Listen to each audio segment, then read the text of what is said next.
Jennifer is asking, I struggle a lot on dialogue and writing distinctive dialogue and character voices. Do you have any tips or tricks on dialogue tuning? Yeah, it's a really good question.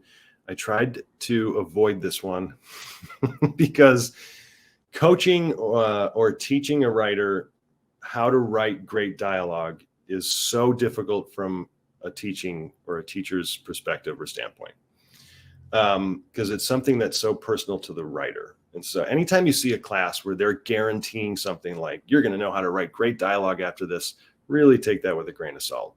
There's nothing wrong with taking the class and just see what they have to say, because it could be helpful. But dialogue is the one thing that's very difficult for a teacher to teach, because we have to kind of come from this place of a blanket statement. Here's what you do.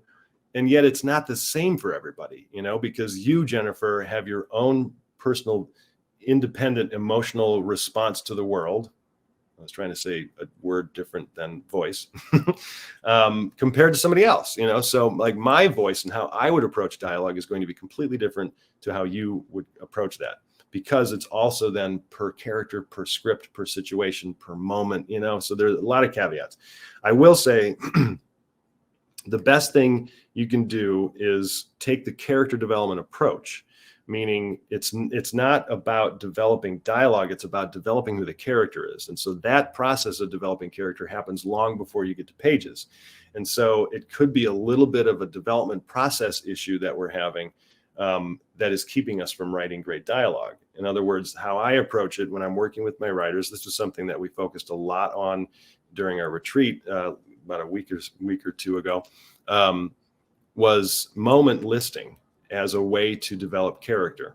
So you have a particular character with this type of flaw and personality and belief system and wants and desires, and you take them completely out of any plot, any story, and you just develop that character almost like it's a Dungeons and Dragons character. You're rolling the dice to see what their dexterity is or whatever. You just take them out of context and let's just see who this person is. If I give them this flaw, this is how they might react and then that's moment listing. So it's just a list of brainstormed possible moments that this character could find themselves in, from standing in line at the DMV to being at a crazy wild, soccer football match, whatever the situation might be, and then consider, by way of what you planted for flaw, whatever their personality type is, how they see the world, how would they react in that situation?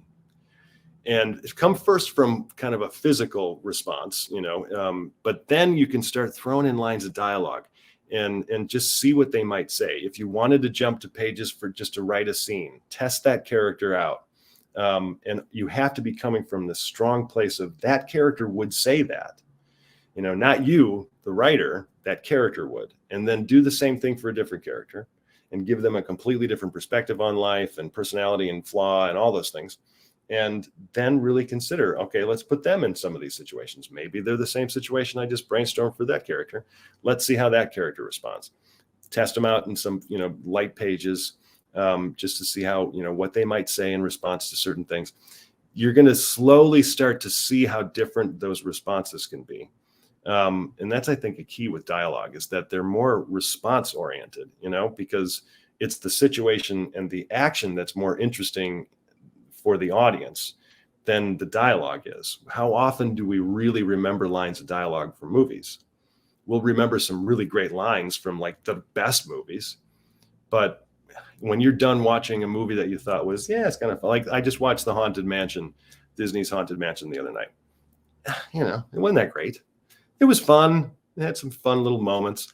I don't remember a line of dialogue from that movie. It doesn't mean it's bad, but it's more about the situation that I remember, the fun, the visuals, because when people sit down to watch a movie at night, whether it's on the couch or they go to the theater, they say, what do you want to watch? They don't say, what do you want to listen to?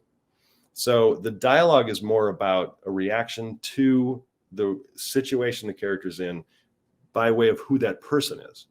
And you could even try to do it for yourself, like have a little bit of like a therapy session and write up, moments that are possible for you to be in, and then consider what you would say in those situations. And then maybe you take that version of you and exaggerate that character or that version of you, and then put it into a character. That's what I did as a little bit of an exercise for a comedy adventure that I wrote years ago. And I wanted to exaggerate my own flaws. I was very tough on myself when I was listing all my problems, which we all have plenty of. And I just magnified them within this character.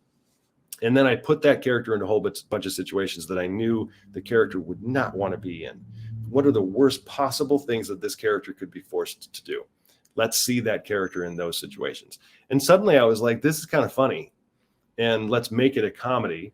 And let's just throw him out into the shark infested waters and see what he does, see what he says also.